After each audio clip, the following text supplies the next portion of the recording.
नमस्कार बंधुओं, मैं ज्योतिषाचार्य सक्सेना जी बोल रहा हूँ। मैं आपको आज बताता हूँ कि ये भाग्य क्या है और भाग्योदय कब होता है, उसके बारे में आपको मैं बताता हूँ। व्यक्ति हमेशा इसी इधोड़े-मन में लगा रहता है कि मेरा भाग्य कब खुलेगा, कब मेरा समय अच्छा आएगा। कुछ लोग दूसरों को तसल्ली देते हैं कि कर्म करो, भाग्य में कुछ नहीं होता है, भाग्य से कुछ नहीं होता है। परंतु मेरा ये मानना है कि भाग्य ही सर्वोच्च है। कर्म तो जब ही आपका काम करेगा जब आपका भाग्य साथ देगा। अगर आपको भाग्य साथ नहीं देगा तो कर्म आपका बेकार हो जाता है। दोनों का जोड़ा होता है, लेकिन सर्वश्रेष्ठ भाग्य होता है। सभी लोग मेहनत करते हैं, सभी लोग अपना कर्म करते हैं, लेकिन तरक्की उसी की होती है जिसके भाग्य अच्छा होता है। चुनाव के समय सभी नेता लोग मेहनत करते हैं, सभी बराबर प्रयास करते हैं, लेकिन जीतता कौन है? जिसका भाग्य प्रबल होता है। अतः भाग्य सर्वश्रेष्ठ है और जिसका भाग्य अच्छा है उसका सब कुछ अच्छा है। भाग्य अच्छा होगा तो आपके सारे काम तुरंत बनते चले जाएंगे, भाग्य गड़बड़ होगा तो आपके सारे काम बिगड़ते चले जाएंगे। सिद्धियाँ वही सिद्धियाँ लगती जाएंगी अगर आपका भाग्य अच्छा है। अब ये बात आती है कि भाग्य अच्छा होने के लिए क्या क्या योग होना चाहिए कुंडली में, वो मैं आपको बताता हूँ। सर्वप्रथम तो लग्नेश आपका जो है पहले नंबर का स्वामी लग्नेश स्वराशि यानी अपनी राशि में स्थित होना चाहिए। अगर कर्क लगन है तो उसका स्वामी चंद्रमा हुआ, अपने ही घर में बैठा होना चाहिए। मेष लगन है तो उसका स्वामी मंगल अपने ही घर में बैठा होना चाहिए, क्योंकि लग्नेश बहुत मजबूत होना चाहिए। लग्नेश का बहुत बड़ा रोल होता है। लग्नेश यानी जातक स्वयं अगर आप मजबूत हैं तो आपका भाग्य आपके साथ देगा। नंबर 2, भाग्येश यानी भाग भाव का स्वामी भी अगर स्वराशि में स्थित हो, यानी कि जिस घर में जो नंबर डला है 9वें घर में, उसी घर में उसी का स्वामी बैठा हो, तो आपका भाग्य जीवन पर्यंत उदय रहता है। जैसे कि अगर 9वें घर में 12 नंबर डला है, उसमें गुरु अपनी राशि यानी मीन में ही गुरु बैठा है, तो आपका भाग्य तो प्रबल रहेगा। तीसरा नंबर, अगर लग्नेश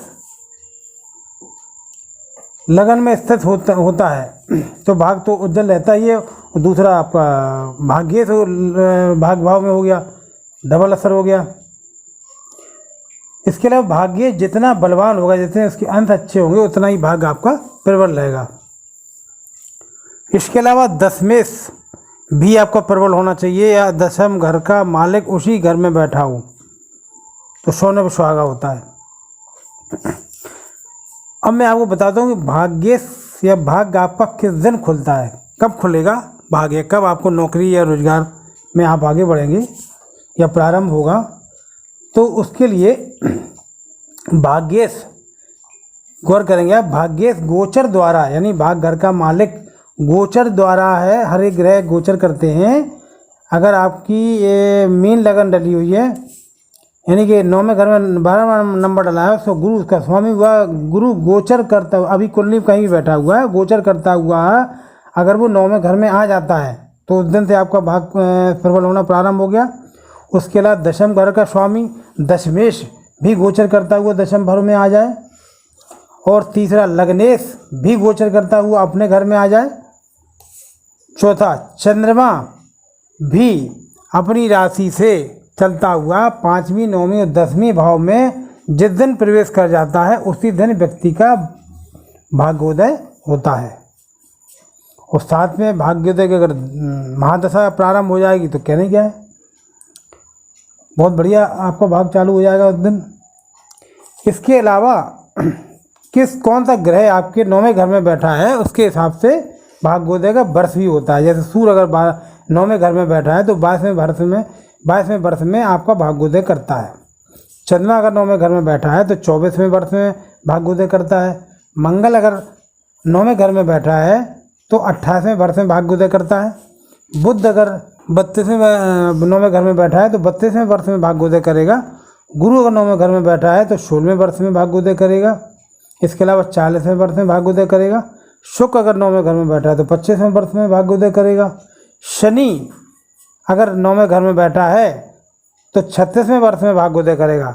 शनि अगर 9वें घर में, 10वें घर में या 11वें घर में बैठा है या उसकी राशि लगी है तो भी भाग्योदय आपका देर से होगा, क्योंकि शनि सबसे स्लो चाल चलने वाला ग्रह है। सबसे लेट काम उसी का होता है। अगर 10वें घर में दृष्टि पड़ रही है, 10वें घर को देख रहा है, 10वें घर में बैठा है, 10वें घर में 9वें घर में उसकी राशि लगी है, लाभ घर में उसकी राशि लगी है, तो आपका भाग्योदय कोई भी काम आपका लेट ही होगा।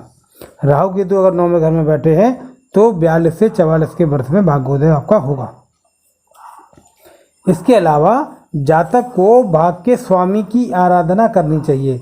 9वें घर में जो भी ग्रह या जो राशि लगी है उसका जो स्वामी होता है उसी ग्रह से संबंधित ही व्यक्ति को उसकी पूजा करना चाहिए, तो भाग्योदय उसका जल्द ही उदय होता है। धन्यवाद।